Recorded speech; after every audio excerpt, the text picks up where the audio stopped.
peaceful nation, precisely because Ghanaians have always stood on principle. We've always fought for our democracy. Our forefathers and foremothers have always understood that without this basic foundation, whatever peace exists in our country will not be lasting. Whatever liberation we have as the architects of our collective future will soon be lost. Whenever we decide to take the easiest road, the first step is always surrender. And often the thing that we lose is the very thing that we value the most. The freedom that we enjoy today was not given on a silver platter. It came at a price. It came because our forefathers and mothers stood on principle. Our history books are filled with the names of individuals who refused to take the road that was the easiest or safest or probably the most convenient.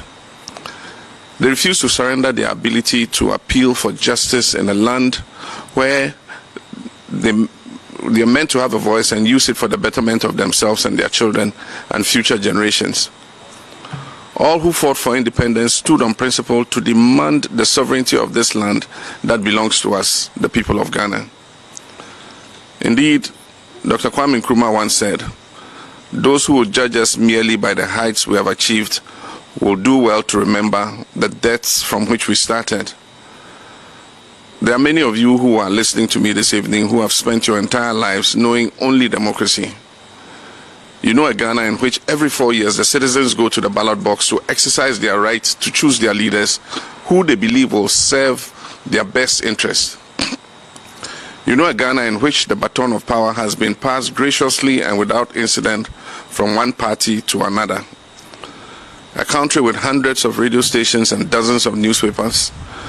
A country where citizens can openly critique the performance of their elected officials. A country where they can protest peacefully and without fear of punishment. It is a Ghana that your mothers and fathers, your grandmothers and grandfathers wanted you to know. It is a Ghana that they dreamed of, and some even died trying to make that dream a reality. But also listening tonight are the many of you who remember a different Ghana. In that Ghana, most if not all of those political transitions and social liberties I just spoke of earlier did not exist. The airwaves were not filled with radio stations. There were not numerous newspapers. People held their peace because to complain about the people in power was to risk all manner of reprisals.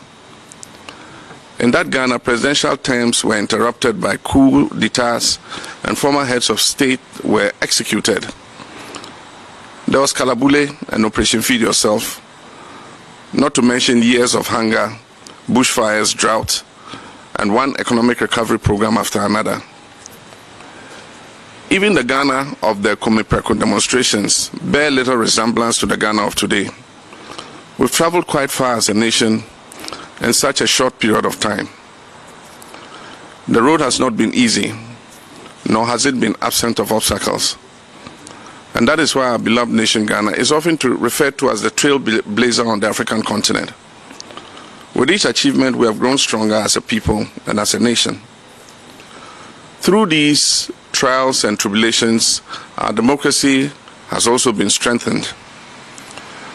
My brothers and sisters, in a democracy as strong as ours, peace and justice can, and in fact, they usually do coexist.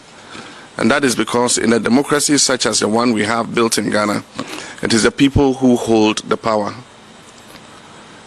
Indeed, in 2012, when the election was called in my favor, my opponent challenged the results, as was his right, and he took the matter to court. 8 long months of an election petition, far from destroying our democracy, rather reinforced our commitment to it and affirmed the strength of our institutions, particularly the judiciary.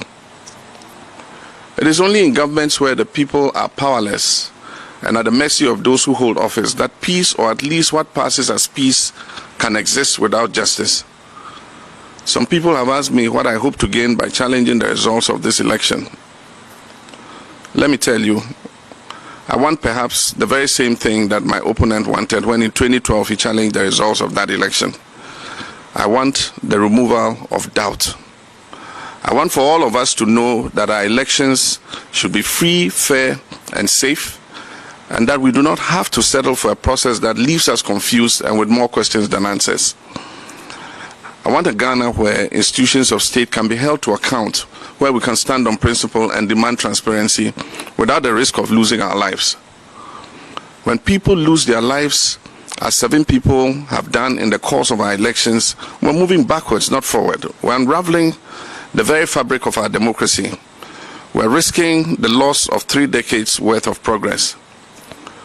When today we see armed military and militia in our collation centers and election outcomes declared at the point of a gun, for us who have witnessed our country's journey through all its post-independence travails, we wonder if we have truly exorcised the ghost of our tortuous past.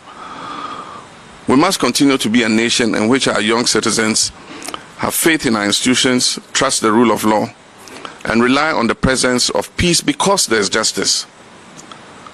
Ghana must be a country where we citizens know and believe without any doubt whatsoever that the way forward is determined by the will of the Ghanaian people, and that we can hold our institutions of state accountable and guarantee that they work in the favor of the national interest and not in the interest of the administration or the person in power.